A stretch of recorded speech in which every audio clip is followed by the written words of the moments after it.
हथियारों में America, Russia हमसे अच्छे हो सकते हैं, लेकिन जहां लड़ने वाले सैनिक का जो जब भी आती है तो हिंदुस्तानी सैनिक को सबसे अव्वल माना जाता है।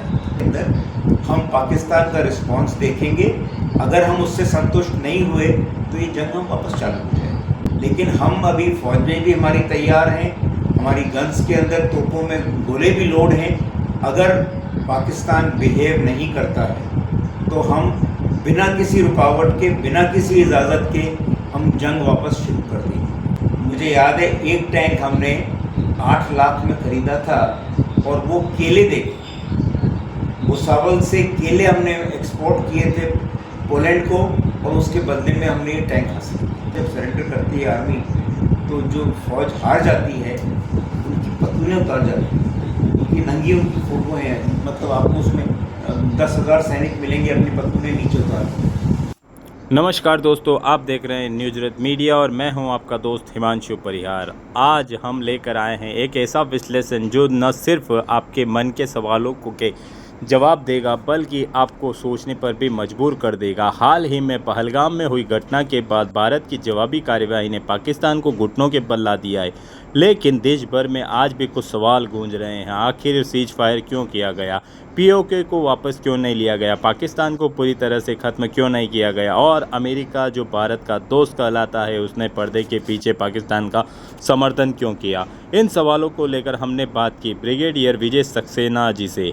सन 1971 की जंग के योद्धा और 2001 में उदयपुर एकलिंगड छावनी के commanding officer brigadier Saxena ji ने साफ कहा है, युद्ध का मैदान और कूटनीति की मेज दोनों में फ़र्क होता है। भावनाओं से नहीं, रणनीति और सूझबूझ से फैसले लिए जाते हैं। ब्रिगेडियर साहब ने बताया कि कैसे कई अंतर्राष्ट्रीय शक्तियां इस युद्ध में भारत को रोकने के लिए पाकिस्तान के साथ खड़ी थी, लेकिन भारत ने सिर्फ ताकत से ही नहीं, विवेक से जवाब दिया। आज दुनिया भारत की युद्ध नीति, कौशल नीति और निर्णायक क्षमता से सीख रही है। तो चलिए अब सुनते हैं ब्रिगेडियर विजय सक्सेना जी को उनकी जुबानी। युद्ध की सच्चाई और उस पर लिया गया हर निर्णय जिसे समझना हर भारतीय के लिए जरूरी है। नमस्कार, मैं हिमांशु परिहार आप सबके सामने उपस्थित हूँ। आज जो भारत और पाकिस्तान के बीच में जिस तरह से सवाल बने हुए हैं, जिस तरह से विवाद उत्पन्न हुआ था और जिस तरह से ये तमाम जो विचार बने थे और घटनाएं हुई थी, उसके बाद में जिस तरह से भारत और पाकिस्तान के बीच में एक सीज फायर हुआ था, तो उस पर पूरे भारत में ही लेकर और विश्व में तमाम अपने अपने विचार देखने को मिले थे, किस तरह से लोगों ने अपने विचार रखे थे। तो आज हम जिस से अपना रूबरू कराएंगे वो अपना परिचय भी देंगे और बताएंगे कि किस तरह से उन्होंने इस पूरी दृष्टि से बताएंगे किस तरह से उन्होंने इसको देखा है और क्या उनके विचार है। तो चैनल की जनता के माध्यम से सबसे पहले तो आपका परिचय जानना चाहेंगे सर, कि तो परिचय। मेरा नाम है ब्रिगेडियर विजय सक्सेना। मैं सन 70 में मैंने फ़ौज ज्वाइन की थी और मैं उदयपुर का निवासी हूँ। यहीं पे मैं सेंट मैरी स्कूल में, सेंट पॉल्स में, उसके बाद एमबी कॉलेज में पढ़ा हूँ और 70 में मैंने फ़ौज ज्वाइन की थी। कमीशन के दौरान मेरा आर्मर्ड कोर में कमीशन हुई थी, जो कि टैंक से हम लड़ाई लड़ते हैं, और जुलाई 71 में मेरा कमीशन हुआ है। उसके बाद जो दिसंबर की हमारी सन 71 की लड़ाई थी, उसमें मैंने अपनी रेजिमेंट के साथ 72 आर्मर्ड रेजिमेंट के साथ छम सेक्टर में JNK में पाकिस्तान के युद्ध में हमने हिस्सा लिया था। उसकी मेरी बड़ी पुरानी यादें हैं और मैंने 40 साल तकरीबन फ़ौज में नौकरी की है। और ये मेरा सौभाग्य रहा है कि मैं उदयपुर छावनी, जो एकलिंगड कैंटोनमेंट है, जब मैं ब्रिगेडियर बना था 2001 में, तो मेरी पोस्टिंग यहाँ पे हुई थी और मैं यहाँ की ब्रिगेड का मैं कमांडर था। जैसा कि अभी पूरे भारत और पाकिस्तान के बीच में विवाद हुआ था और पूरे विश्व की निगाहें भारत और पाकिस्तान पर टिकी हुई थी, तो अभी हालात को देखकर आप क्या कहना चाहेंगे कि किस तरह से अभी जो ये विवाद चल रहा है और अभी क्या कहना चाहेंगे उसके ऊपर? देखिए, हमारे लिए बड़े सौभाग्य का पल है और आज जिस तरह से देश में हर्षोल्लास, तिरंगा यात्रा, विजय यात्राएं निकाली जा रही हैं, पूरा देश इस समय हमारी जो जीत है उसके साथ में सम्मिलित है, इन्वॉल्व है, इंटीमेटली इन्वॉल्व है। हालांकि हमने वो 14 दिन की लड़ाई 1971 में पाकिस्तान को हरा के उनका तकरीबन आधा हिस्सा ईस्ट पाकिस्तान को अलग कर दिया था और उनके हमने 94,000 प्रिजनर्स भी लिए थे। लेकिन जो आज की विजय है इसको एक अलग परिप्रेक्ष्य में हमको देखना चाहिए। इसमें हमने उससे ज़्यादा जीत हासिल की है और हमने पूरे विश्व के अंदर अपनी एक धाक जमा दी। 4 दिन के अंदर बहुत कम देश हैं जो कि दुश्मन के देशों को अपने घुटनों पर लाएं और उनकी तरफ से DGMO लेवल पे वो हमसे गुजारिश करें कि प्लीज़ आप सीज़ फायर कर दो। ऐसे मिसाल मुझे लगता है दुनिया में बहुत कम मिलेंगे। और भारत को हमेशा एक कमज़ोर देश माना जाता था। आज इस समय हमारी छवि ऐसी है प्रेजेंट सरकार के कारण, इनकी नीतियों के कारण, इनके अचीवमेंट्स के कारण कि आज हम देश में हम इस समय सबसे स्ट्रॉन्गेस्ट देश में आज हमारा नंबर 3 पे हम खड़े होते हैं और हमारी फ़ौज बहुत मजबूत फ़ौज है।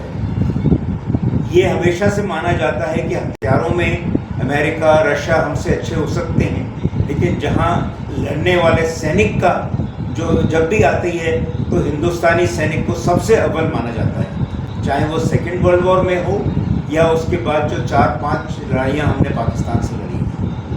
तो जो मैन बिहाइंड द मशीन होता है, हमारा सैनिक बहुत काबिल है, उसको सही मशीन मिल जाए तो उससे अच्छा कोई सोल्जर हो ही नहीं सकता। सबसे बड़ा जो सवाल बना हुआ है यहाँ पर जनता के बीच में कि एक अचानक सीज फायर किया गया था, तो सीज फायर को लेकर आप किस दृष्टि से देखते हैं और क्या कहना चाहेंगे उस सीज फायर को लेकर? पहली बात तो ये सरकार ने कई बार क्लेरिफाई कर दिया है कि हमने ये सीज फायर नहीं किया था। ये शब्द ट्रंप ने इस्तेमाल किया था और हमने इसको नकार दिया था कि ये सीज फायर नहीं है, ये जंग के अंदर एक ठहराव है, पॉज है बैटल के अंदर। हम पाकिस्तान का रिस्पांस देखेंगे, अगर हम उससे संतुष्ट नहीं हुए तो ये जंग हम वापस चालू हो जाएगा। सीज फायर हमने किया था सन 71 में 16 दिसंबर को, वो एक अलग सीज फायर था, उसके बाद गोला बारूद सब बंद हो गई। लेकिन हम अभी फौजें भी हमारी तैयार हैं, हमारी गन्स के अंदर तोपों में गोले भी लोड हैं। अगर पाकिस्तान बिहेव नहीं करता है तो हम बिना किसी रुकावट के, बिना किसी इजाज़त के हम जंग वापस शुरू कर देंगे।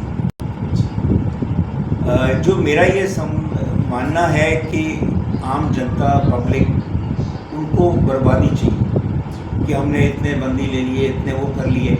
जो चाणक्य नीति कहती है कि जंग में दुश्मन को हराना है। अब हराने के लिए ज़रूरी नहीं है उनके 20 लाख लोग या 15,000 लोग मारने। जंग में रहता है कि दुश्मन को के देश को अपने घुटनों पर ले आना वो अनिवार्य है। जो इस बार हमारी सरकार ने इतना उम्दा तरीके से किया कि हमको कल्पना भी नहीं थी कि ये जीत भी इस तरह की हम जीत हासिल कर पाएंगे। और आज न्यूयॉर्क के अखबारों में, जर्मनी के अखबारों में हमारा चारों तरफ डंका बज रहा है कि लड़ाई अगर सीखनी है जंग तो हिंदुस्तान से सीखो, कैसे जंग लड़ी जाती है। तो हमारे लिए तो सबसे बहुत बड़े गर्व का पल है कि हमारी फ़ौज ने हमको जो जीत हासिल करके दी है और पाकिस्तान को घुटनों के बल ला दिया है।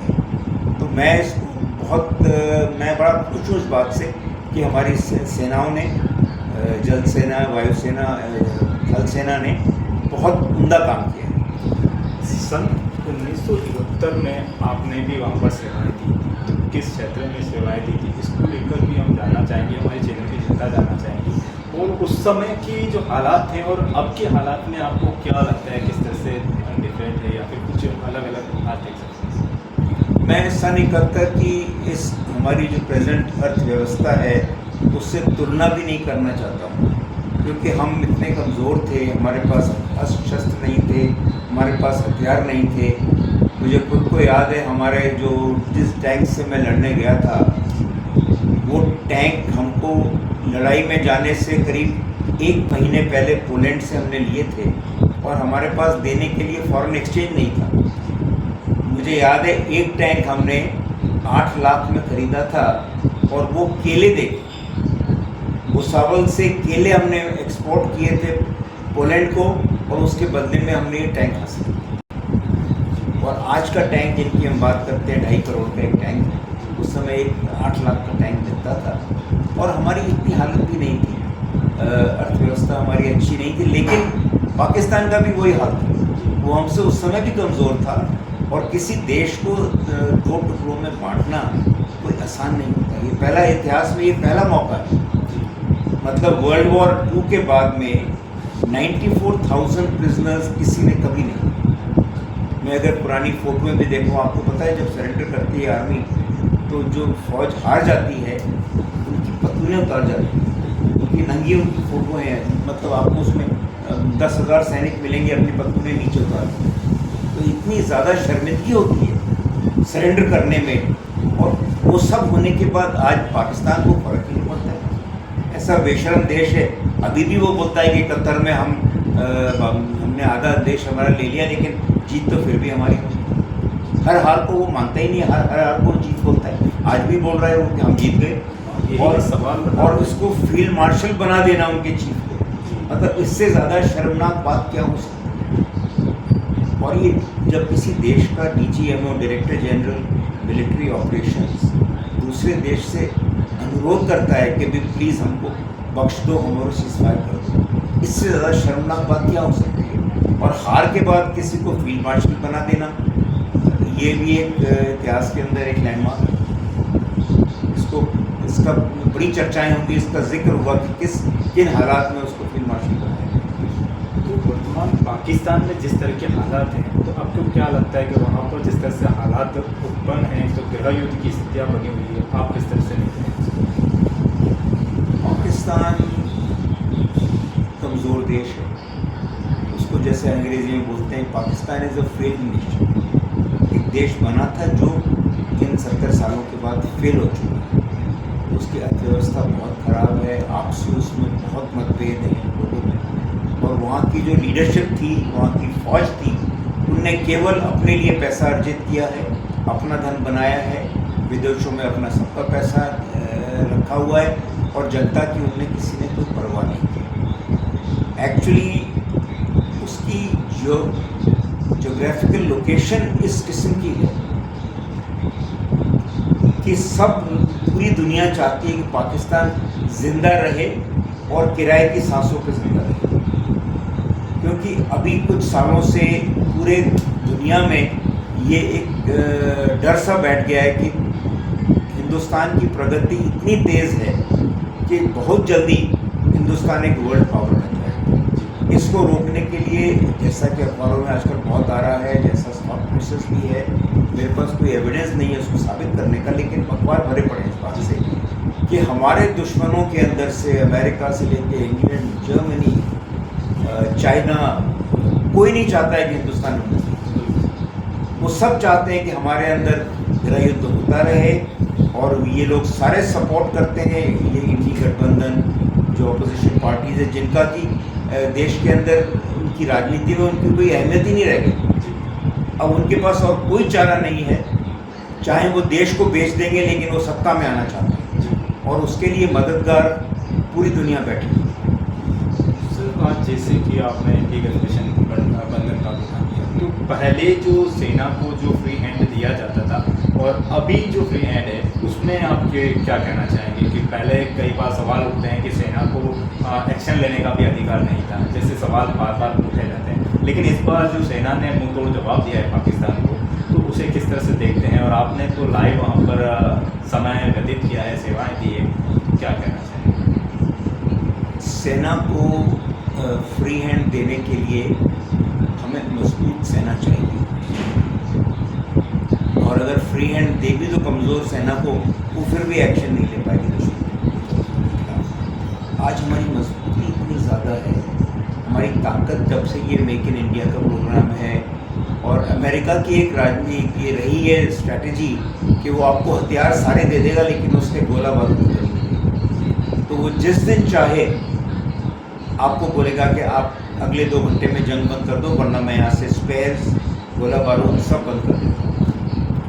तो ये हम सन 56 से ये चीज़ महसूस कर रहे हैं। जब पहली बार हिंदुस्तान ने अमेरिका से हथियार मांगे थे, मुझे याद है सन 56 की बात है, अमेरिका ने कहा हम आपको सारे हथियार देंगे, लेकिन आपको ना तो हम अपने देश में बनाने देंगे, ना हम आपको इसका गोला बारूद भी बनाने देंगे। गोला बारूद आपको हमसे ही लेने पड़ेंगे।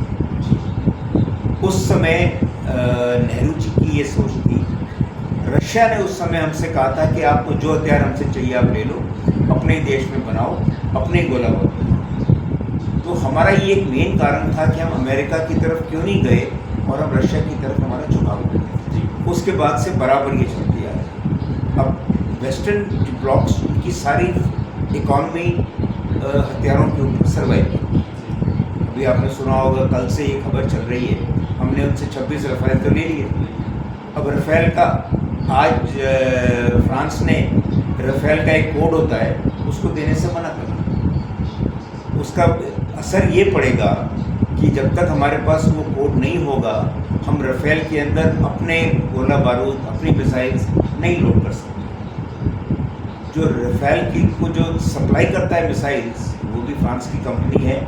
उसने ये ऑब्जेक्शन दिया है उनकी सरकार को, अगर आप दे दोगे तो मेरे महंगे मिसाइल्स कौन खरीदेगा। और वही मिसाइल जो वो बना रहा है, वही मिसाइल इंडिया भी बना रहा है और 1/3 कॉस्ट के अंदर बना रहा है, और हम सारी दुनिया को देने को भी तैयार हैं। रफेल तो कई देशों में उड़ते हैं। अब हर देश ये देख रहा है कि हम मिसाइल रशिया से क्यों लें, ये फ्रांस से क्यों लें, वो इंडिया से बढ़िया मिसाइलें मिल रही हैं। तो हमने एक ग्लोबल जो वेपन इंडस्ट्री थी ना, उसको भी हमने नष्ट कर दिया। अभी हमारी डिमांड्स जो हमारे सक्सेसफुल हथियार हैं, और किसी भी हथियार की माना जाता है कि जब वो जंग के अंदर दुश्मन को बर्बाद कर सके तब वो हथियार अच्छा होता है। खाली मेरे कहने से या किसी के अमेरिका के बोलने से तो हथियार अच्छा नहीं हो जाता है। और हमने ये सारे हथियार जो हमने बनाए थे, इस जंग में हमने टेस्ट भी कर लिए। अदरवाइज पहले क्या हो रहा था, अमेरिका और रशिया हथियार बनाता था और ये तीसरे देशों में जंग करवाता था, और वहाँ पे अपने हथियारों को टेस्ट करता था। एक को रशिया देता था, एक को अमेरिका देता था, दोनों आपस में लड़ते थे। फिर वो रिजल्ट निकालते थे, भाई हमारे इनका अमेरिका का ये ठीक है, रशिया का ये ठीक है। हमने अपने ही हथियार बनाए, अपने ही देश के लिए इस्तेमाल किए, अपने ही दुश्मन को उससे मारा। इससे अच्छा मिसाल क्या हो सकती है दुनिया के लिए। यहाँ पे देश है जो थर्ड वर्ल्ड बोलते थे, गरीब देश बोलते थे, वो अब डंके की चोट पे आज पूरे विश्व के अंदर उसका नाम हो रहा है, तो पूरी दुनिया इसकी बात कर रही है। तो मतलब मैं ये मानता हूँ कि इतने सालों में मैं 76 साल का हूँ, तो मेरे लिए बड़ा गर्व का पल है कि आज हम देश में हम इस स्थिति पे पहुँचे। हमारी डिप्लोमेसी इतनी अच्छी है। मोदी जी पिछले 8 साल से the most powerful leaders in the world, उनका नाम। ऐसा कभी हिंदुस्तान ने कल्पना की थी कि हमारे प्राइम मिनिस्टर को वर्ल्ड का मोस्ट पावरफुल लीडर माना जाए, जिसको कि सारी दुनिया एक्सेप्ट करती है। तो ये बहुत बड़ी जीत है हमारे लिए। हम सबको बहुत गर्व होना चाहिए, हम सबको खुश होना चाहिए। ये बड़े एंटी नेशनलिस्ट लोग हैं जो आज की तारीख में इस तरह के सवाल ऑपोजिशन वाले पूछ रहे हैं, शंका कर रहे हैं। यहाँ पर जनता का बार बार एक सवाल होता है पीओके को लेकर, कि पीओके पहले ही हमारे हाथ में आ जाता, या अभी भी हमारे पास में ऑप्शन था, हम पीओके ले सकते थे, तो उस पर आप क्या कहें? पुराना इतिहास 70 साल के बाद में उसको दोहराना या वो उसको वापस हासिल करना प्रैक्टिकल भी नहीं है। और जिस तरह का हम देख रहे हैं, जिस तरह के कश्मीर के लोग भी आज भी हमारे साथ नहीं हैं। जितने इंटरव्यूज़ में टीवी में देखता रहता हूँ, वो ये बोलते हैं भाई हम तो पाकिस्तान के साथ हैं। तो क्या आपको लगता है कि पाकिस्तान के जो मुसलमान होंगे वो हमारे साथ आएंगे? अभी उनको परेशानी हो रही है, वो आज हमारे साथ आने चाहते हैं। हम अपने JNK को 70 साल में नहीं संभाल पा रहे हैं, और POK लेके क्या हम संभाल सकते हैं? पब्लिक की जो उनका आक्रोश है, उनका है वो आर पार की लड़ाई कर देंगे, POK को ले लो, पूरे पाकिस्तान को नष्ट कर दो। ये सब इमोशनल बातें हैं, गुस्से में निकली हुई हैं, लेकिन प्रैक्टिकल नहीं है। हम लोग क्या होते हैं यहाँ पे, एक पान वाले को भी मैं पूछता हूँ, यार मोदी जी ने क्या इस सीज़फायर कर दिया, तो मैंने उसको यही कहा कल, मैंने कहा तुम क्या, तो तुमको नॉलेज है जो मोदी जी के सीज़फायर की कमेंट कर रहे हो? तुम्हारा केवल काम है कि तुम्हारा ग्राहक तुम्हारे पान से खुश है कि नहीं, दैट इज़ योर मिशन। जो मोदी जी काम कर रहे हैं वो उनके ऊपर छोड़ दो, जो चीफ कर रहा है वो उनके ऊपर छोड़ दो, जो सोल्जर लड़ रहा है वो उसके ऊपर छोड़ दो। हम क्या करते हैं, कोई भी आदमी वेटर में, आप किसी के वेटर से देखो, आप सारा मौका खो दिया मोदी कोई सवाल ना, कोई उसका मतलब है ना, कोई उसके मायने हैं, अपना भड़ास निकाल रहा है, उसको जो मर्जी कहना है कह देता है। तो जो जिसका काम है सरकार का, डिफेंस मिनिस्ट्री का, फॉरेन मिनिस्ट्री का, वो अपना काम कर रहे हैं अपनी। मेरे को भी आज लोग पूछते हैं, सर अगर आप फौज में होते आज तो क्या कर लेते। मैंने कहा मेरा कोई औचित्य नहीं है कि मैं उस पर कमेंट करूँ कि क्या प्लान आर्मी को बनाना चाहिए। जब हम फौज में थे हमने अपना काम किया, अपनी बड़ी मेहनत से की। आज अलग लोग बैठे हैं, वो लोग अपना काम कर रहे हैं। तो जिसका जो काम है हमको उसके ऊपर छोड़ देना चाहिए और हमारा केवल कर्तव्य होना चाहिए हम देश के साथ। यहाँ पर दो सवाल और उठ रहे हैं। जनता कह रही है कि पाकिस्तान तो सिर्फ हो रहा है, पीछे से चीन सपोर्ट करता है, चीन बार बार उकसा रहा है। सही चीन को लेकर भी बार बार भारत और पाकिस्तान के बीच में भी विवाद हो रहा है और गलवान में भी अभी कई बार अभी देखने को मिला है कि चीनी सेना भी आगे आई है। तो उसे किस तरह से देखते हैं, क्या कहना चाहिए उसके बारे में? देखो ये प्रकृति का सत्य है कि जिसकी लाठी उसकी भैंस। अगर चीन बड़ा देश है, चीन हमसे विकसित देश है, चीन की बड़ी आर्मी है, तो वो हमें दादागिरी क्यों नहीं करेगा, हमें अपनी मसल्स क्यों नहीं दिखाएगा। वो भी चाहता है कि इस इलाके के अंदर, एशियन रीजन के अंदर वो सुप्रीमेसी उसकी रहे। अब चीन तो इस स्टेज पे पहुंच गया है कि शायद अमेरिका उसके पीछे नंबर 2 हो जाएगा अमेरिका। तो हमको, हमारा पड़ोसी है, हम उसका कुछ नहीं कर सकते हैं, हम चीन को हरा नहीं सकते हैं। ये वहम है, अखबारों में लिखा होता है, लोग कहते हैं अब चीन कुछ भी नहीं है हमारे सामने। सत्य नहीं है। हम एक जंग के अंदर, एक लड़ाई के अंदर हम जीत सकते हैं। चीन 5th generation 6th generation fighters बना रहा है, हमसे काफ़ी आगे है। हम क्यों नहीं बढ़ पा रहे हैं? क्योंकि हमारा डेमोक्रेसी है। चीन में डेमोक्रेसी नहीं है, कोई अपोजिशन तो है ही नहीं कोई। चीन ने आज डिसाइड किया कि मैं 6000 ये चीज़ बनाऊंगा, बना देगा। यहाँ पे हम एक एटॉमिक अगर कोई रिएक्टर कहीं पे करना चाहते हैं, वहाँ पे कोई डैम बनाना चाहते हैं, वहाँ मेगा फटकर आ जाती है। कहीं पे कोई लोकल मूवमेंट चालू कर देता है, कोई कम्युनिस्ट कर देते हैं, कोई ममता बनर्जी कर देती है, कोई कुछ कर देते हैं। हमारे तो ये 10 कसम है चीन की, उनकी जो गवर्नेंस ही अलग तरह की, तो हम चीन से मुकाबला नहीं कर सकते। लेकिन इतना ज़रूर है कि हमारे सिपाही उससे लड़ने में, उनको चीन को लड़ने का तजुर्बा नहीं है। चीन ने तो लड़ाई लड़ी नहीं कोई भी। हम यहाँ बैठे हैं, हमने 6 लड़ाइयाँ लड़के बैठे हुए हैं। तो हमारा सोल्जर, उनके सिपाही ग्रीन है जो कि खाली कागज़ों में लड़े हैं, हम ज़मीन पे लड़े हैं। और जहाँ भी गलवान के अंदर हुआ, आपने देखा कितना उनकी तबाही हुई है। लेकिन साइज़ के अंदर, रिसोर्सेज में वो बड़ा तो है। और ये देश, हर देश पाकिस्तान को सपोर्ट करेगा, बांग्लादेश सपोर्ट कर रहा है, नेपाल उसके साथ में, चीन ने सबको लोन देके खरीदा हुआ। और जो लोन रिपे नहीं करता है वो उसका कब्जा कर लेता है उसको। श्रीलंका में उसने पोर्ट का टेक ओवर कर रखे सारे। आपको कभी समय ऐसा लगा कि नहीं, मुझे ये नहीं करना चाहिए, मानवता सर्वोपरि होनी चाहिए?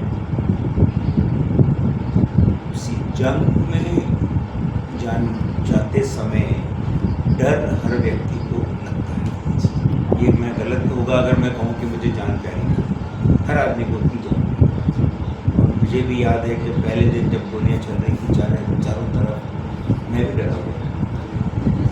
उससे 500 गोलियाँ निकल रही हैं, इधर से जा रहा है, इधर से जा रहा है। लेकिन 6 घंटे 8 घंटे के बाद में आपको ये समझ में आता है कि आप चाहने से जान नहीं बचा सकते। अगर जान बचेगी आपकी तो आपकी मुकद्दर से बचेगी। और जंग तो आपने करनी है, वो आपका कर्म है, वो आपका धर्म है जी। उस समय फिर क्या होता है, इस दौरान कुछ आपके साथी चले जाते हैं, उनकी आप लाशें देखते हो, उनको मरते हुए देखते हो। फिर आपका, मैं जो महसूस कर रहा था वो मैं बता रहा हूँ, उसमें फिर आपका गुस्सा,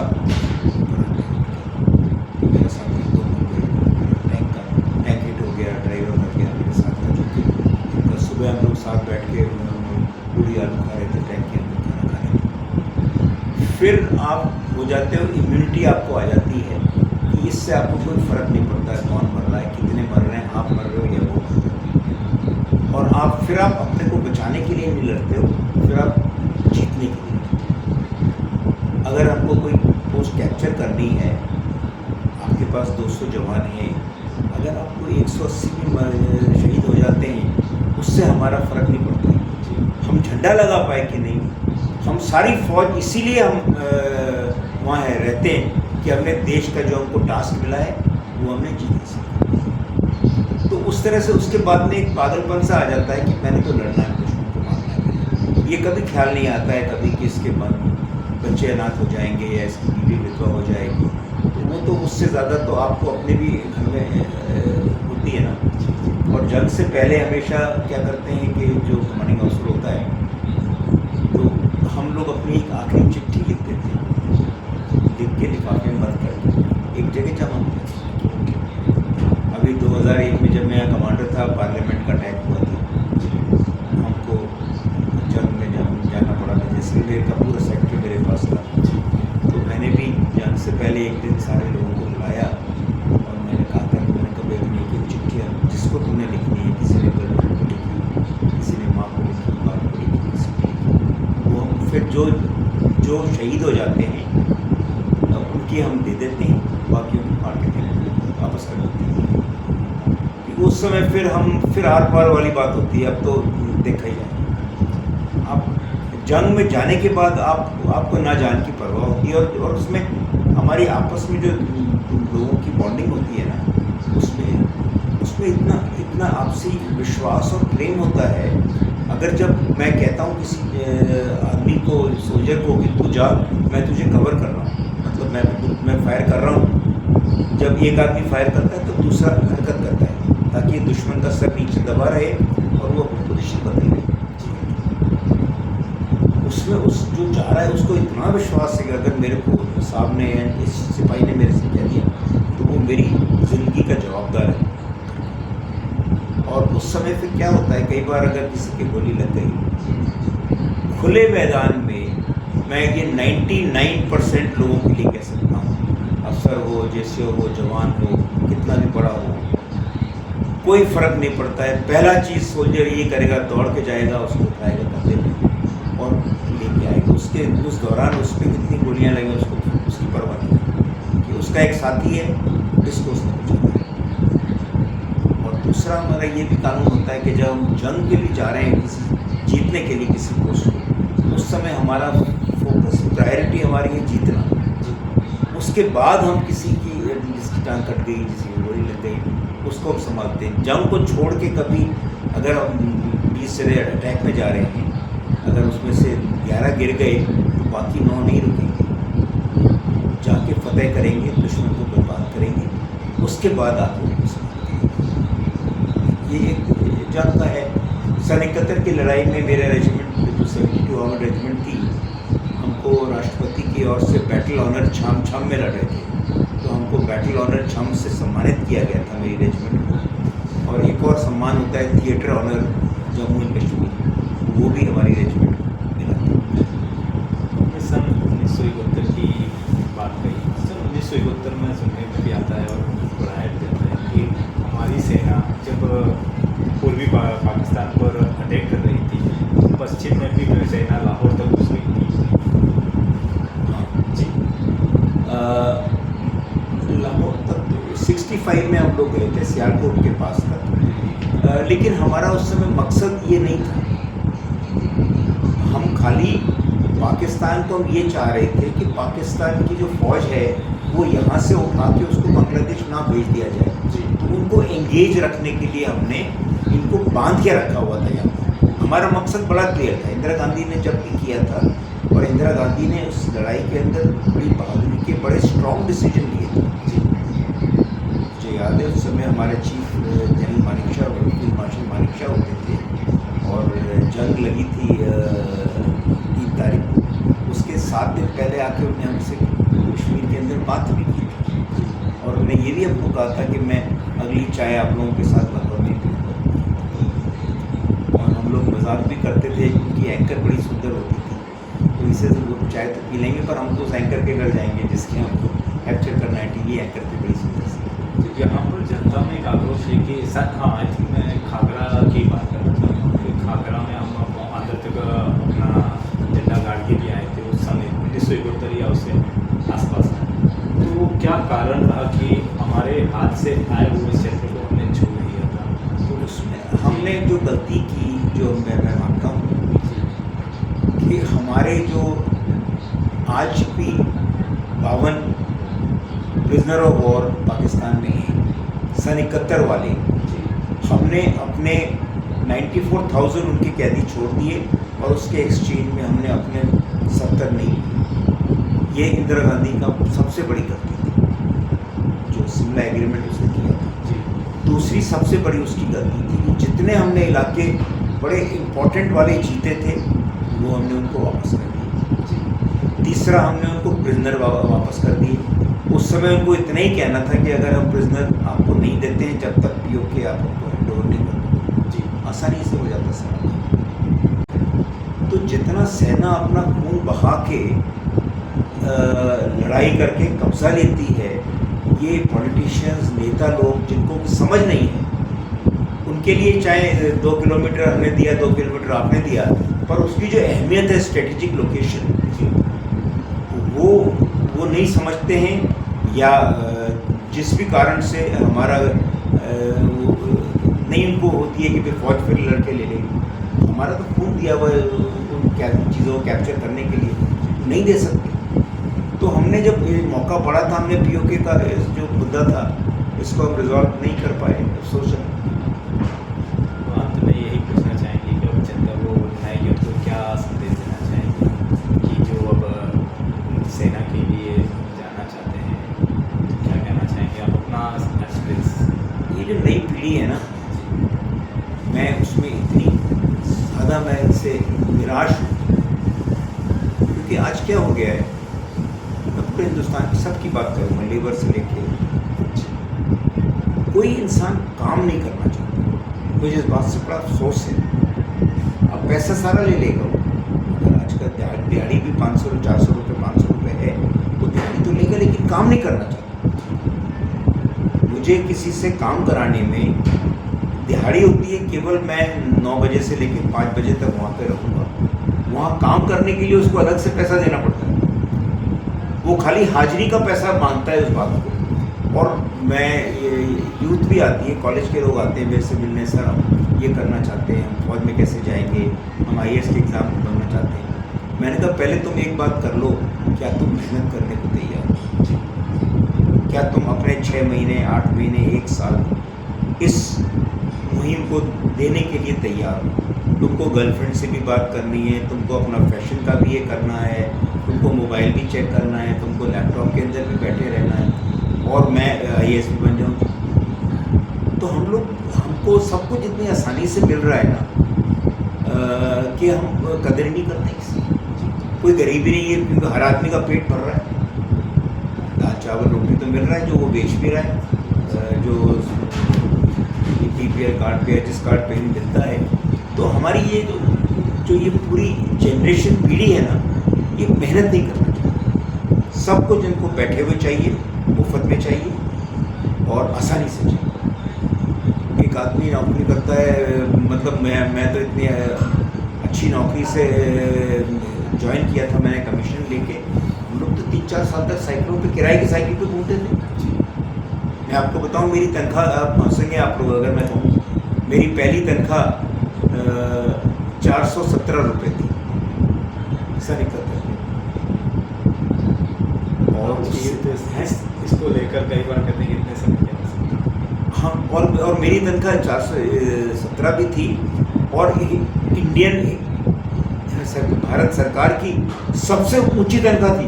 मेरे से ऊपर कोई तनख्वाह किसी की नहीं थी। उस समय एक कलेक्टर की तनख्वाह 397 हुआ करती, और मेरी 17 और 18 19 20 रुपये ज़्यादा होती।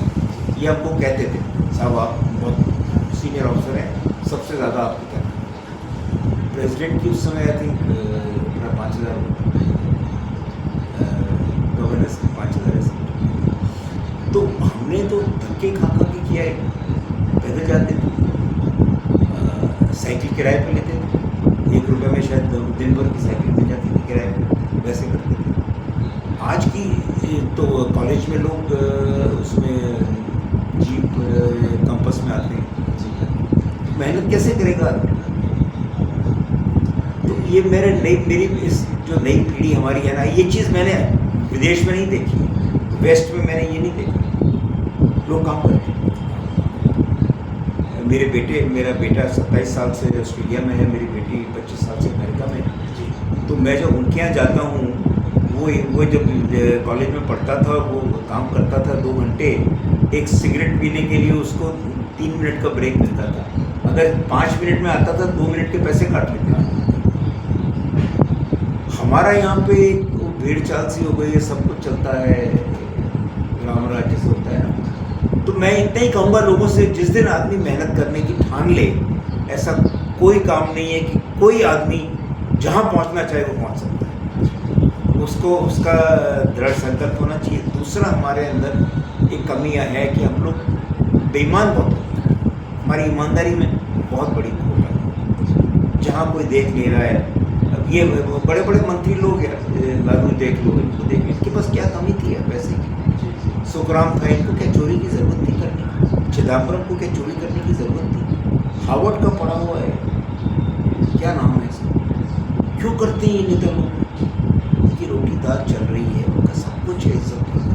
हमारा एक बड़ा करप्ट और लीचड़ देश हो गया है। सेना में किस तरह से आपका क्या, कैसे आप मोटिव हुए इसमें ज्वाइन किए? मेरा सेना में मेरे फादर का ये, हम 4 भाई थे, तो मेरे फादर का ये मकसद था, मकसद कि मैं एक को डॉक्टर बनाऊंगा ताकि जब मैं बुढ़ापे में मेरा इलाज ठीक से हो जाए हैं। एक वो इंजीनियर थे, तो उन्होंने कहा एक को मैं इंजीनियर बनाऊंगा, एक को मैं व्यापार कराऊंगा ताकि जिन लोगों की तनख्वाह वालों को पैसा की कमी होती है तो व्यापारी उनको पैसों से मदद कर सके, और एक को मैं फौज में इस देश के प्रति मैं करूँगा। तो मैं चौथा था, मेरा नंबर में आ गया, मैं चला गया। तो वैसे ही पर फौज के अंदर आके जो मैंने इतने साल बिताए हैं ना, मेरे को बड़ा गर्व है कि हम लोग इस देश की जो माहौल है ना करप्शन का, इसका उसका, उससे बिल्कुल अलग है। पता ही नहीं कि करप्शन क्या होता है। अगर मैं कहूँ कि मैंने रिटायर होने के बाद भी मैंने 15 साल नौकरी की है, 16 साल, मेरी 52-53 साल मेरी नौकरी है, पर मुझे नहीं याद है कि मैंने किसी की एक चाय मुफ्त दी बिना पैसे दिए। मतलब हमारे मुँह से झूठ तो निकल ही नहीं सकता है, हम बेईमानी कर ही नहीं सकते। मतलब कोई मानेगा भी नहीं अगर कोई कह भी देगा कि मेरे दोस्तों में से कोई करके दिस इज पॉसिबल, तो हमारा बाकी देश क्यों नहीं हो सकता है? एक जनता ने मेरे से, एक ने कहा, सर आप लोग इसलिए ईमानदार हो कि आपको मौका नहीं मिलता है बेईमानी करने का। मैंने कहा ये भी हो सकता है, कारण तुम निकाल लो जो भी है, पर ये हम जानते हैं कि हमने बेईमानी की, अपना काम करते हैं। फौज की पूरे साल मेरी 39 ईयर्स की मेरी नौकरी है, हमारी 24 आवर नौकरी होती है, हमारा कोई टाइम ही नहीं होता है। रात को हमको 3 बजे बुला लेते हैं, 10 दिन तक रोज़ बुला लेंगे 3 बजे, कोई हाँ ना करने का मतलब ही नहीं। जैसे कि अब भारत 2047 के विजन पे बात करें, तो क्या लगता है पुराने आर्म्स को लेकर, पुरानी रणनीति को लेकर अब क्या चेंजेस करना चाहिए भारत में? अगर हमारे पास ये लीडरशिप रही ना, जो प्रेजेंट लीडरशिप है, ये 70 साल में हमने ऐसी लीडरशिप नहीं देखी। और मैं ये भी मानता हूँ कि आपको ऐसा तो है नहीं कि अचानक कोई लीडर्स की भरमार हो जाएगी हिंदुस्तान में। हम इस लीडरशिप को हमको इज्जत करनी चाहिए, इनका साथ देना चाहिए। और क्षमता है देश में, बहुत क्षमता है, पर ये पुअर लीडरशिप, पुअर राजनीति, ये सारे हमारे खोखला कर रहे हैं हमारे सिस्टम। लीडरशिप में चेंजेस करने के लीडरशिप, अब लीडरशिप कहाँ से आएगी? जो आजकल के लड़के जा रहे हैं कॉलेज में वही लीडर बनेंगे, तो मुझे वहाँ भी कोई ज़्यादा उम्मीद नहीं नज़र आ रही है। मेहनत नहीं करना चाहते हैं। मतलब मैं अगर देश की 3-4 मेन चीज़ें, हमारी कमज़ोरियाँ क्या हैं, मैं एक सबसे ऊँची आएगी मेहनत, दूसरी आएगी हमारी ईमानदारी, तीसरी आएगी हमारा देश के प्रति प्रेम नहीं है हमारा, और हम सब कुछ जल्दी और बिना अपना काम किए हुए पाना चाहते हैं। ये 4 मुझे बड़ी बड़ी चीज़ें नज़र आ रही हैं, पर स्कूलों में अब शिक्षक नहीं पढ़ाता है, इसकी वजह से ये सारी चीज़ें हो रही हैं। क्षमता में एक अप्रोच है कि जिस तरह से हमारे प्रधानमंत्री जी ने अमेरिका का साथ दिया था, तो बार भी चुनाव में भी उनका सहयोग किया था, लेकिन ट्रंप ने जिस तरह की रणनीति अभी अपनाई और जिस तरह से उन्होंने पाकिस्तान को पीछे से सहयोग किया, तो क्या कहना चाहेंगे, क्या रणनीति लगती है इसमें? ट्रंप एक ऐसा अस्थिर लीडर है, उसको ये नहीं पता आधा घंटे बाद क्या बोलेगा। पहली बात, ट्रंप की अपनी रेपुटेशन उसने ख़राब की है, उसने अमेरिका के प्रेसिडेंट की रेपुटेशन ख़राब की है। ट्रंप एक मिसाल है दुनिया में आज की तारीख में, जिसकी बात पे कोई विश्वास ही नहीं कर सकता। पहली बात वो ट्रंप के लिए है। दूसरा, कोई लीडर हमेशा अपने हित की बात करे। उस समय ट्रंप के हित में था, उसने मोदी का साथ दिया। मोदी जी को क्या पता था कि ये बल्ली पट्टी मार लेगा।